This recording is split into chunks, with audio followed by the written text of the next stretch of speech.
Hello friends, welcome to education Adda. मेरा नाम है निखिल कुमार पमनानी और आज मैं आपके सामने एक इम्पॉर्टेंट टॉपिक लेके आया हूँ मैथ्स का, जो कि गवर्नमेंट एग्ज़ाम्स के लिए बहुत ही ज़्यादा इम्पॉर्टेंट है। तो वो टॉपिक क्या है? वो टॉपिक है how to find square root of a number. हम किसी भी नंबर का स्क्वायर रूट कैसे निकाल सकते हैं। तो इस वीडियो में मैं आपके लिए इतनी सरल ट्रिक लाया हूँ जिसके बाद आपको स्क्वायर रूट निकालने में कभी भी दिक्कत नहीं जाएगी। तो चलिए स्टार्ट करते हैं। तो फ्रेंड्स, स्टार्ट करने से पहले आपको यहाँ दिख रहा होगा कि मैंने कुछ नंबर्स के स्क्वायर लिखे हुए हैं। जैसे 1 का स्क्वायर होता है 1, 2 का स्क्वायर होता है 4, 3 का स्क्वायर होता है 9, 4 का स्क्वायर होता है 16, 5 का स्क्वायर होता है 25, 6 का स्क्वायर होता है 36, 7 का स्क्वायर होता है 49, 8 का स्क्वायर होता है 64, 9 का स्क्वायर होता है 81 और 10 का स्क्वायर होता है 100। अब फ्रेंड्स, आप सोच रहे होंगे कि मैंने ये स्क्वायर क्यों लिखे हैं। तो इसको लिखने की वजह ये है कि अगर आप गौर से देखेंगे तो ये जो नंबर्स के स्क्वायर हैं, ठीक है, ये जो नंबर्स के स्क्वायर जो मैंने यहाँ पे लिखे हैं, इनकी यूनिट डिजिट देखेंगे तो इसकी यूनिट डिजिट 1 है, इसकी यूनिट डिजिट 4 है, इसकी 9, इसकी 6, इसकी 5, इसकी 6, इसकी 9, इसकी 4, इसकी 1, इसकी 0। तो कहीं भी आपको 4 नंबर नहीं दिख रहे होंगे। कौन कौन से? 2, 3, 7, 8। मैंने यहाँ पे लिखा भी है numbers not coming at end of N E square number. मतलब कौन कौन से ऐसे नंबर है जो किसी भी नंबर का स्क्वायर करने पे नहीं आ रहे हैं। तो वो है 2, 3, 7, 8। इसका मतलब कोई भी नंबर जिसकी यूनिट डिजिट 2, 3, 7, 8 होता है वो कभी भी किसी भी नंबर का स्क्वायर नहीं हो सकता। तो ये चीज़ सबसे पहले आपको याद रख लेनी है। अब इसके बाद मैंने आपको बताया कि यहाँ पे जितने भी नंबर का हमने स्क्वायर किया तो या तो आखिरी में 0 या फिर 1 या फिर 4 या फिर 5 या फिर 6 या फिर 9 आ रहा है। तो 0 कब आ रहा है? जब यूनिट डिजिट हमारी 0 होगी। 1 कब आ रहा है? जब कोई नंबर जिसका यूनिट डिजिट 1 होगा उसका स्क्वायर करेंगे, या फिर जिसका यूनिट डिजिट 9 होगा उसका स्क्वायर करेंगे, तब जाके हमारा यूनिट डिजिट 1 आएगा। 4 कब आएगा? जब नंबर की आखिरी डिजिट 2 होगी या फिर 8 होगी। ओके। 5 कब आएगा? जब नंबर की लास्ट डिजिट 5 होगी। 6 कब आएगा? जब नंबर की लास्ट डिजिट 4 होगी या फिर 6 होगी। 9 कब आएगा? जब नंबर की लास्ट डिजिट 3 होगी या फिर 7 होगी। ओके। तो ये चीज़ भी आपको बहुत ही अच्छे से याद रखना है कि 1 यूनिट डिजिट कब आएगा? जब हम जिस नंबर का स्क्वायर कर रहे होंगे उसका लास्ट नंबर या तो 1 होगा या फिर 9 होगा। ऐसे ही 4 कब आएगा? जब लास्ट नंबर 2 होगा या 8 होगा। तो ऐसे करके कुछ नंबर्स हैं जिसको आपको याद रखना है। तो इतना तो आपको समझ में आ गया होगा। अब मैं आपको बताऊंगा क्वेश्चंस कैसे सॉल्व करने हैं। तो फ्रेंड्स, मैंने यहाँ पे एग्जांपल 1 लेके कुछ दिया हुआ है, जैसे आपको यहाँ पे दिख रहा होगा। यहाँ पे लिखा है स्क्वायर रूट ऑफ 784।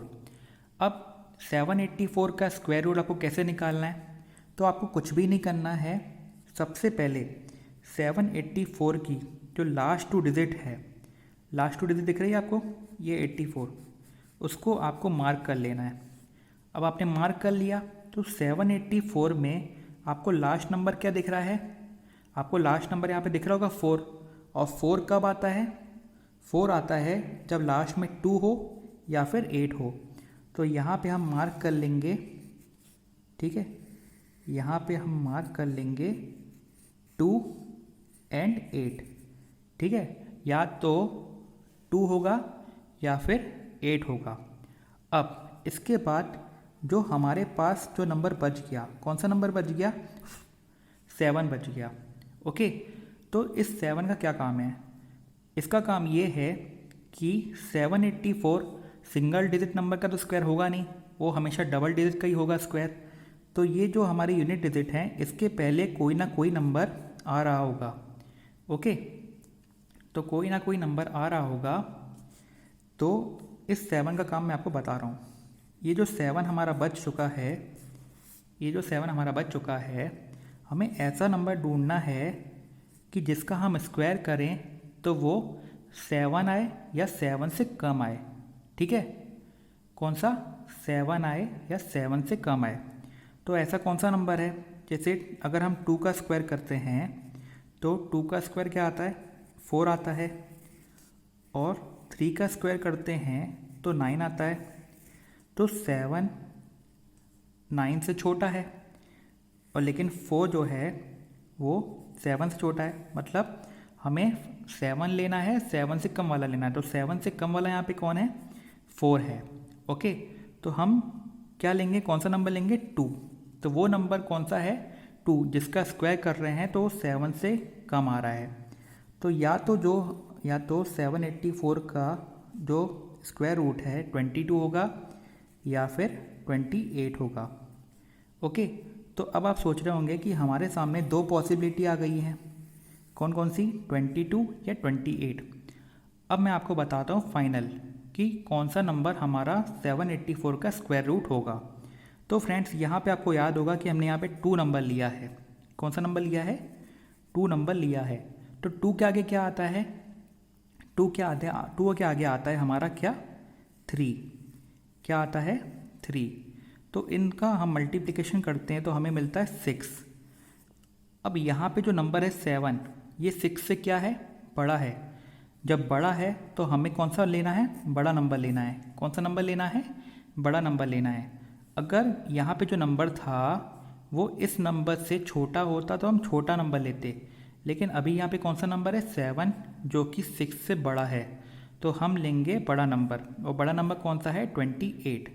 तो 784 का जो सही स्क्वायर रूट होगा वो होगा 28। अभी आपको थोड़ी डिफ़िकल्टी जा रही होगी, हम एक और एग्जाम्पल को लेते हैं। अब दूसरा एग्जाम्पल जो हमारे सामने दिया हुआ है, सबसे पहले आपको क्या करना है? लास्ट 2 डिजिट का पेयर बनाना है।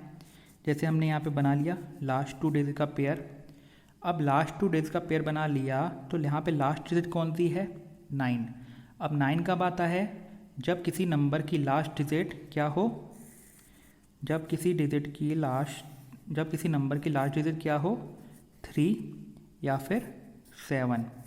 ओके, अब मैं आपको बता दूं, इतना बड़ा नंबर है तो ये भी 2 डिजिट का होगा। अब यहाँ पे जो नंबर बच गया, कौन सा नंबर बच गया? 75। तो फिर से हमें ऐसा नंबर ढूंढना है जिसका हम स्क्वायर करें तो वो 75 के बराबर या उससे कम आए।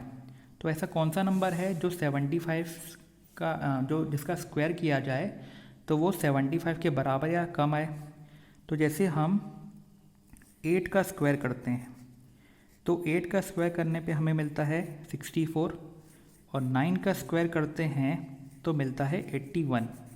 तो 81 तो 75 से ज़्यादा है, तो इसको तो हम ले नहीं सकते। हम किसको ले सकते हैं? 64। मतलब ये कौन से नंबर का स्क्वायर है? 8 का। तो हमारा जो आंसर होगा या तो 83 होगा या फिर 87 होगा। ओके, अब जो हमें नंबर मिला था 8, ठीक है, 8 से एक ज़्यादा क्या होता है? 8 से एक ज़्यादा होता है 9। ओके, इसका मल्टीप्लिकेशन करेंगे तो हमें मिलेगा क्या? 72। अब यहाँ पे जो नंबर है 75, वो 72 से क्या है? बड़ा है। अब बड़ा है तो हम क्या लेंगे? बड़ा नंबर लेंगे। तो यहाँ पे हमें आंसर क्या मिल गया? 87। मतलब 87 किसका स्क्वायर रूट है? 7569 का। ओके, तो फ्रेंड्स, मुझे लगता है ये बहुत ही सिंपल ट्रिक थी, आपको समझ में आ गई होगी। अगर आपको समझ में ना आया हो तो प्लीज़ कमेंट करके मुझे बताइएगा, ताकि मैं और अच्छे क्वेश्चंस लेके आ सकूं प्रैक्टिस के लिए, जिससे आपका पूरा टॉपिक अच्छे से क्लियर हो जाए। और अगर आपको इसमें कोई डिफ़िकल्टी चाहिए, कुछ इम्प्रोवाइजेशन चाहिए, तो प्लीज़ मुझे कमेंट करके बताइए। और अगर आपको अच्छा वीडियो लगा हो तो प्लीज़ लाइक कीजिए, कमेंट कीजिए और आगे शेयर कीजिए ताकि लोगों का भला हो। Thank you friends, thank you for watching my video.